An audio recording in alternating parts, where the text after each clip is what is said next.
Finally આપણા ગૌમુખના દર્શન થઈ ગયા છે. અરે મહાદેવ મારા મોજીલા મિત્રો, હું છું જીજેટુ યાત્રી અને હું કરું છું મહેસાણાના સાંથલથી 4 ધામ અને 12 જ્યોતિર્લિંગની યાત્રા. ફાઇનલી આપણે ગંગોત્રીથી 18 કિલોમીટરનો ટ્રેક કરી આવી ગયા છે ગૌમુખ, કે જ્યાંમાં ગંગા નદીનું ઉદ્ગમ સ્થાન છે. ગંગા નદીની શરૂઆત ગૌમુખ ગ્લેશિયરથી થાય છે. તો આ છે ગૌમુખ ગ્લેશિયર અને અહીંયાથી જ માં ગંગા નદીની શરૂઆત થાય છે.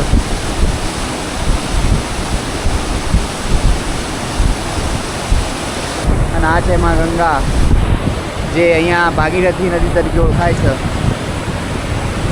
એનો ફ્લો કેટલો વધારે છે, ચારે બાજુ બરફથી ઢંકાયેલા પહાડ છે.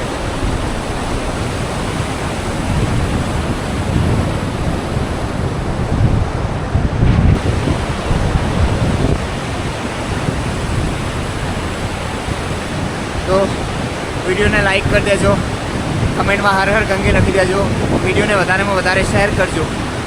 જય શ્રી કૃષ્ણ, હર હર ગંગે, આવજો.